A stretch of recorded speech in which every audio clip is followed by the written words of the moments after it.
Como pueden ver en el título, hoy quiero hablar del trabajo de Ricardo Peláez como director deportivo de Chivas. Y vamos a hablar desde que llegó a la institución, vaya, desde un inicio, ¿no? Que llegó en la apertura 2019.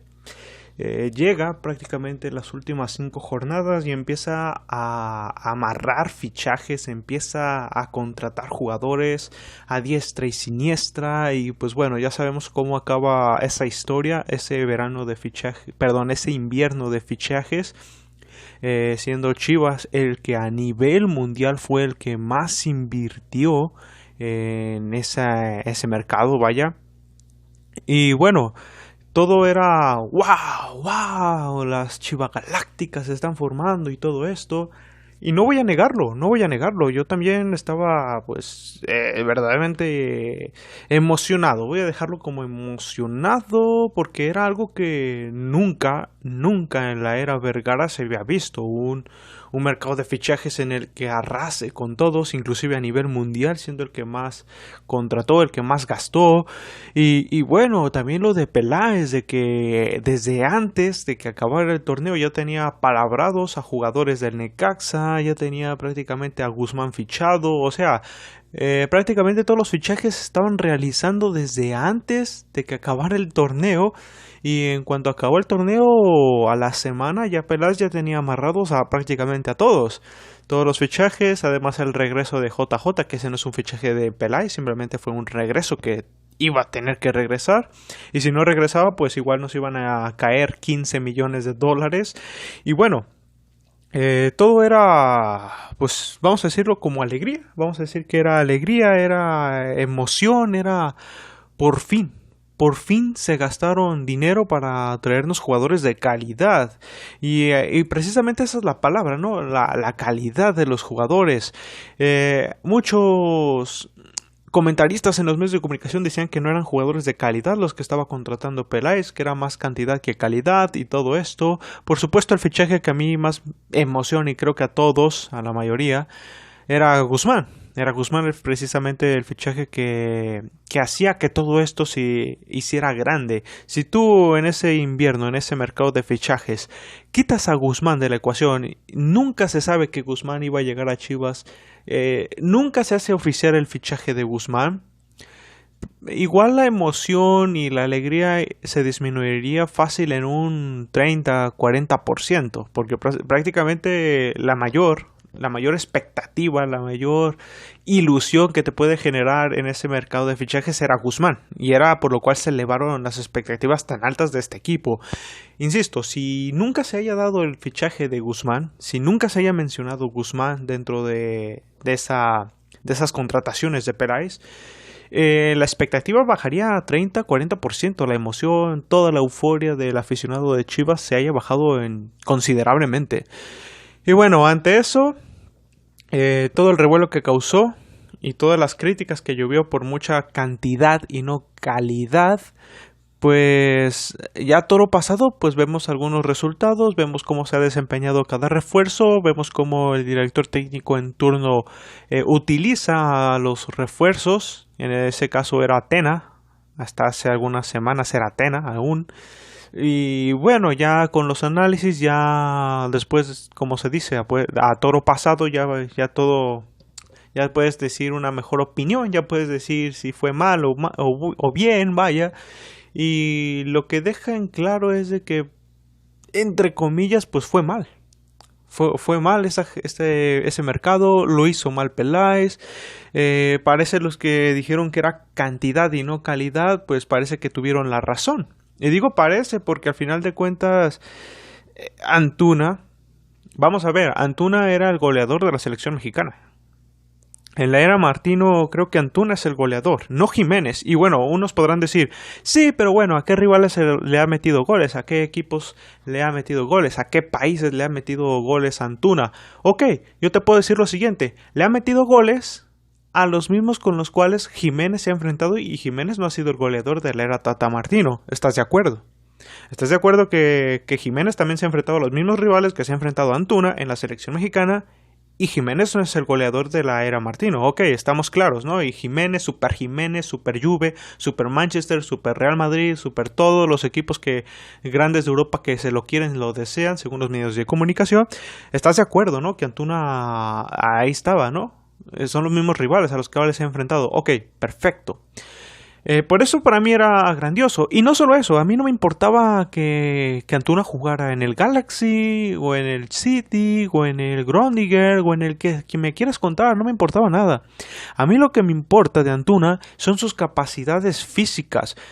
Porque la verdad la rapidez que tiene pocos, y vemos cómo revienta las defensas en el partido contra Bravos a contraataques, o sea, es verdaderamente una velocidad brutal que el único que se puede comparar creo que es Jürgen Damm. Ahora, la ventaja de Antuna contra Jürgen Damm es que Antuna por lo menos da mejores centros, da mejores pases y dribla mejor que Jürgen. Jürgen Damm es velocidad pura y nada más, aunque ya vimos que hace unos días entró bien, cosa rara. Cosa del 2020, supongo. Cosa paranormal del 2020.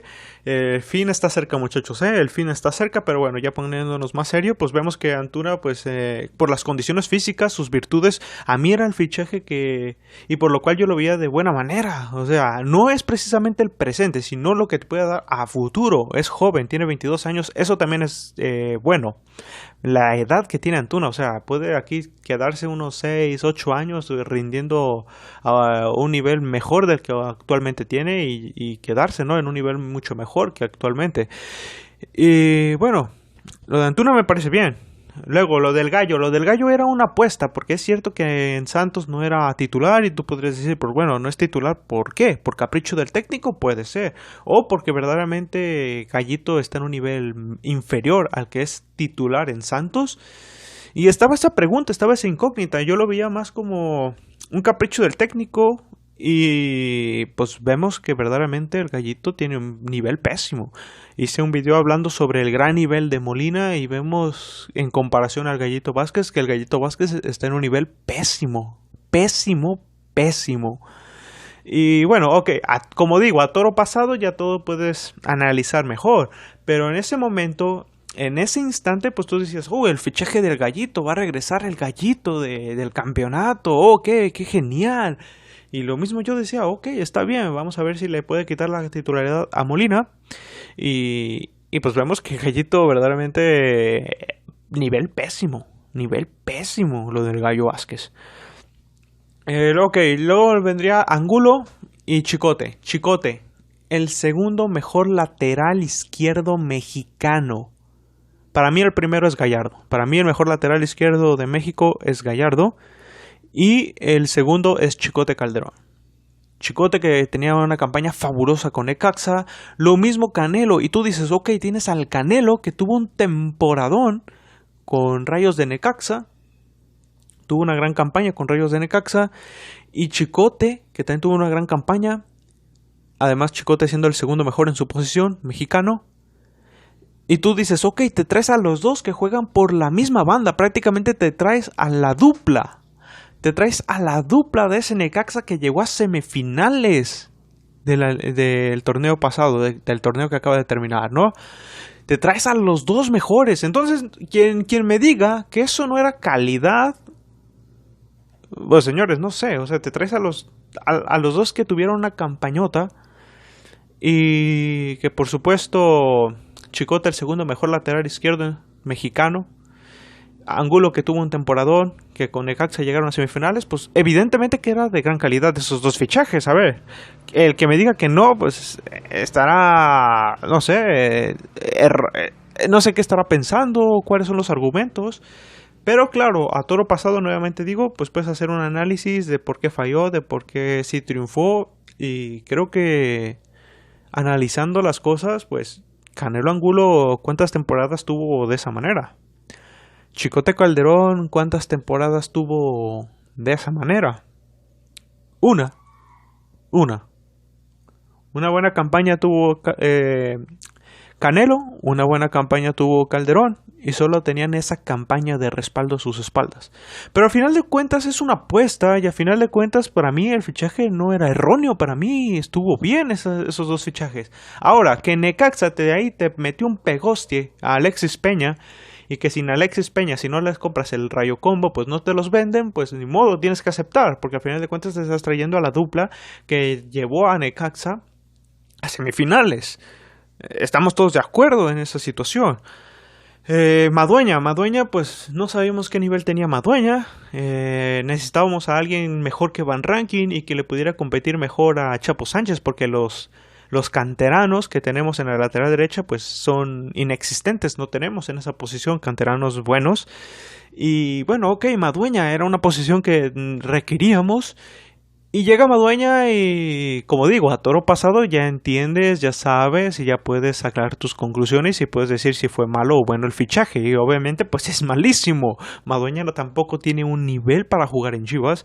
Y bueno, como digo, ya una vez sabiendo el futuro, ya sabes cómo va a jugar, ya sabes cómo jugó, ya sabes cómo se desempeñó, pues bueno, es fácil decir si se equivocó Peláez o no. Y en su momento fue un jugador que el mismo Almeida quería. El mismo Almeida pidió a la directiva que se lo trajeran.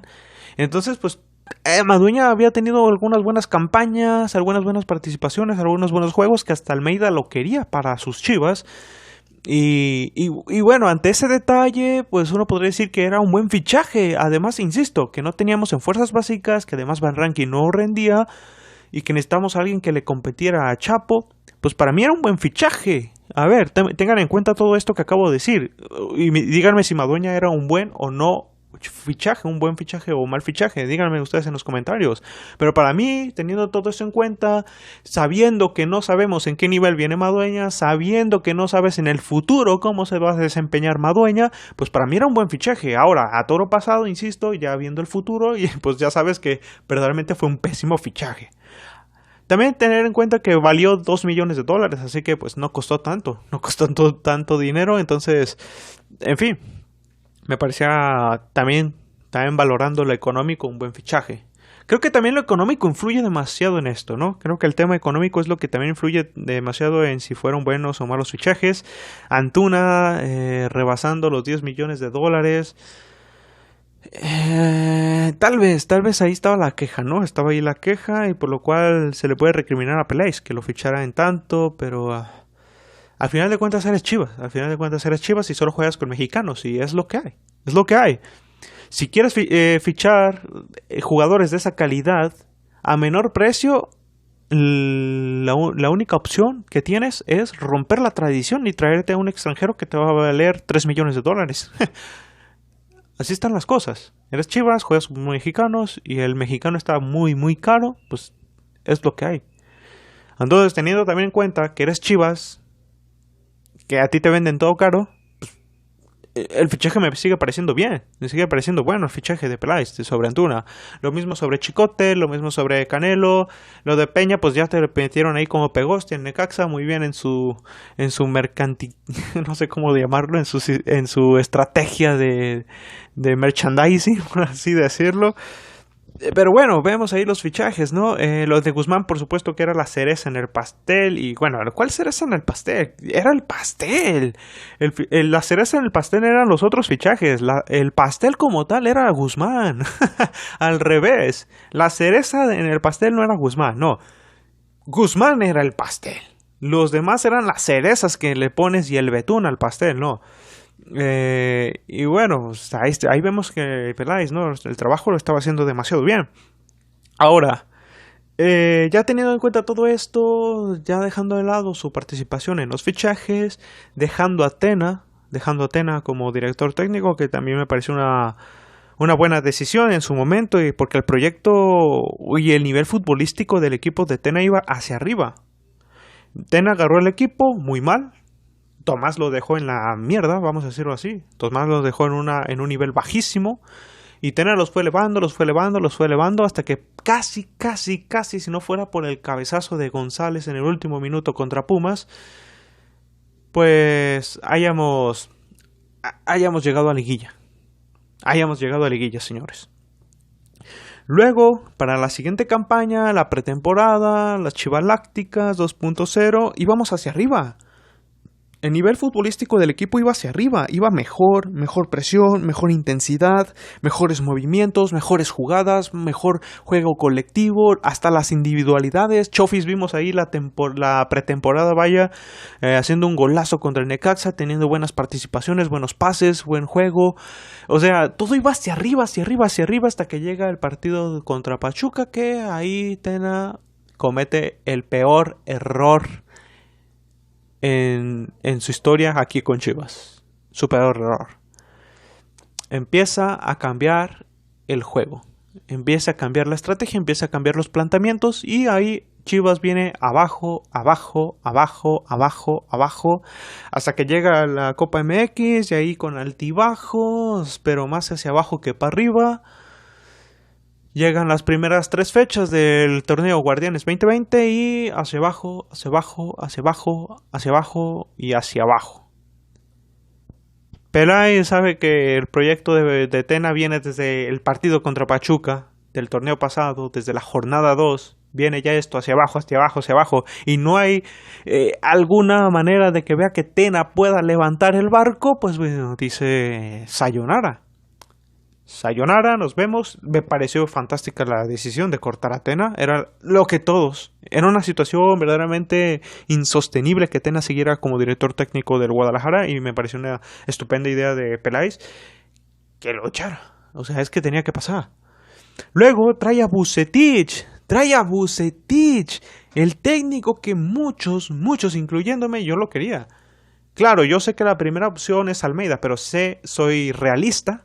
Esa es la palabra, soy realista y sé que Almeida no puede venir en estos momentos. En 2 o 3 años seguramente puede llegar, pero actualmente no lo es, seamos realistas. Y el mejor técnico que había disponible, gracias a que Querétaro, los directivos de Grupo Caliente hicieron un desastroso trabajo con Querétaro, lo dejaron en la miseria. Y entre ellos salió Vucetich del equipo, pues los astros se acomodaban como para que Vucetich llegara y Peláez dijo, ok, afición, aquí va. Vucetich, el técnico o uno de los técnicos más ganadores.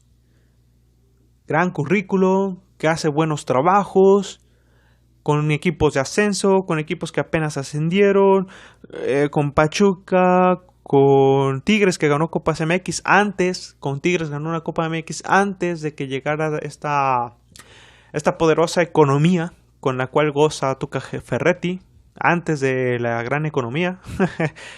Vucetich les dejó títulos, que llegó ahí con Monterrey, fue la mejor época de Monterrey. La mejor época de Monterrey fue con Vucetich. Llegó, dos campeonatos de liga, 3 campeonatos de Conca Champions, una Interliga. Luego con Querétaro, un equipo de presupuesto muy, muy inferior, pues llevándolos a una final de Liga MX, ganando una copa, el único título que tiene esa institución, la gana Vucetich, que por cierto no la gana a nosotros y nosotros merecíamos haberla ganado, simplemente que nos topamos con un gran portero llamado Volpi. Pero bueno, al final de cuentas el trabajo de Vucetich también ahí quedó. Entonces Peláez, para mi gusto, los fichajes bien, lo hizo estupendo, lo hizo muy bien. Que se pudo haber mejorado, sí. Y que a toro pasado, que ya viendo el futuro, que ya viendo toda la novela después de ese invierno, pues el trabajo de Peláez fue regular, pues bueno, eso ya es aparte. Lo que se tiene que evaluar es el momento en que se hacen las cosas, no el después. Porque ya después ya todos somos adivinos. Ya todos sabemos qué va a funcionar y qué no va a funcionar. Pero en su momento, pues tú analizabas y decías, ok, me parece bien el trabajo de Peláez en ese mercado de fichajes. Luego lo de Tena, cortar a Tena, me pareció genial. Primero dejar a Tena me pareció bueno. Después cortar a Tena me pareció bueno. Después traer a Vucetich me parece bien, me parece bueno. Y ya por último, lo que sí me parece que está fallando Peláez, lo que me parece que Peláez debe de atender mejor, que creo que no son sus obligaciones, vaya, dentro de la institución, pero que al final de cuentas creo que debe de tomar cartas en el asunto es meter mano en el Tapatío. Creo que Varela es el que al final de cuentas es el director deportivo del Tapatío. O sea, las dos instituciones se manejan por separado, pero a la vez combinado. Y entonces, ante eso de que están separados, pero a la vez combinados, pues creo que Peláez sí tiene obligación sobre meter mano en el Tapatío. O sea, sí puede opinar, sí puede meter ahí su mano. Y dentro de esa mano creo que Coyote tiene que salir. Creo que tiene que salir Coyote. Si Varela no lo ve, que Peláez le diga, Varela, ¿qué no estás viendo? Que que no vamos a ni una parte en este proyecto. Y la verdad se tienen que tomar este tipo de decisiones porque al final de cuentas el Tapatío es el que nos tiene que alimentar al primer equipo. Y o sea, si le va bien al Tapatío, nos va bien en el primer equipo en el futuro. Y ves que Coyote no es capaz, pues Peláez. El Tapatío, a final de cuentas, en el futuro o te puede beneficiar o simplemente te va a atrasar. Entonces, ante eso, si te afecta, tú tienes que dar tu opinión, tú tienes que mover ahí algo. Aunque insisto, el trabajo es de Varela. El trabajo del Tapatío es solo de Varela, pero hay esa conexión, es Chivas B, como quien pueda decirlo. Peláez tiene que tomar también cartas en el asunto y juntarse con Varela. Otra cosa, y lo veo como mal necesario. Unos males necesarios que tiene que hacer Peláez. Uno es decirle a Vucetich que Alan Torres y Sajid Muñoz tienen que cumplir con ciertos minutos al finalizar el torneo. No me gusta que los directivos impongan jugadores. Por ejemplo, se rumora que Peláez impone a Tiva. Se dice, yo no sé. Se dice, yo no sé. Y no lo veo tan fuente confiable, vaya. No lo veo de fuente confiable. O por lo menos es un rumor que es eso, ¿no? Simplemente un rumor. Que Peláez impone a Tiva para darle proyección y todo esto. Selección, etcétera, etcétera. Y bueno, si ya Peláez impone jugadores, pues de una vez que haga males necesarios. Y esto es un mal necesario, que Alan Torres cumpla con ciertos minutos al finalizar el torneo, que Sajid Muñoz cumple con ciertos minutos al finalizar el torneo. No digo de Chevy, porque Chevy lo siento bien en el Tapatío, el Chevy lo siento muy bien ahí en el Tapatío, y además en el primer equipo pues tenemos exceso de centros delanteros. Lo mismo, ya definir a Alan Torres. O sea, Alan Torres va a tener participación con la sub-20, va a tener participación con Chivas, con el primer equipo, o va a tener participación con el Tapatío. O sea, hay que decidirse qué es lo que va a pasar con Alan Torres. Que para mí tiene que ser un mal necesario el exigirle al técnico en turno en estos momentos, Vucetich, que cumpla con ciertos minutos al finalizar el torneo. El técnico, Vucetich, en estos momentos, él sabrá cuándo mete a Alan Torres y en qué partidos. Él sabrá. Pero al final de cuentas, al terminar el torneo, tiene que cumplir con esos minutos. Me extendí demasiado, me extendí mucho, pero es lo que quiero hablar esto. Peláez tiene que entender más también de fuerzas básicas, también tiene que entender mejor cómo se maneja la cantera. Por supuesto, meter mano en el Tapatío, meterle mano, que aunque vaya, las obligaciones son de Varela. Aunque las obligaciones sean de Varela, Peláez tiene que tomar cartas en el asunto del Tapatío. Con Alan Torres, saber definir ya lo que se quiere del muchacho, que para mí tiene que tomarse ese mal necesario, imponer minutos. Lo mismo Sajid Muñoz también. Y bueno, el técnico del Tapatío, que Coyote no hay cómo sostenerlo tampoco, no hay cómo sostener a este tipo. En fin, ahora sí, hasta aquí lo voy a dejar, me gustaría saber tu opinión. El trabajo de Peláez me parece bien, o sea, vemos que bien fichajes, a todo lo pasado ya puedes decir que fue regular o mal, ok. Buena decisión de tener a Tena, porque el proyecto o el equipo iba hacia arriba, bien. Después de que Tena viene hacia abajo, pues lo quitas, era insostenible ya Tena, ok, bien. Pones a Vucetich, bien. Bien en todo, ahora falta entender las fuerzas básicas. Porque, insisto, aquí no estás en América, aquí no estás en Cruz Azul, aquí no estás en Tigres, aquí no estás en Monterrey, que ellos lo arreglan todo a billetazos. Aquí estás en un equipo de tradición, en un equipo que tiene su filosofía y que cuenta con una identidad. Y que ante ello tienes que tener cuenta cómo manejas la cantera. Nos vemos en la próxima. Adiós.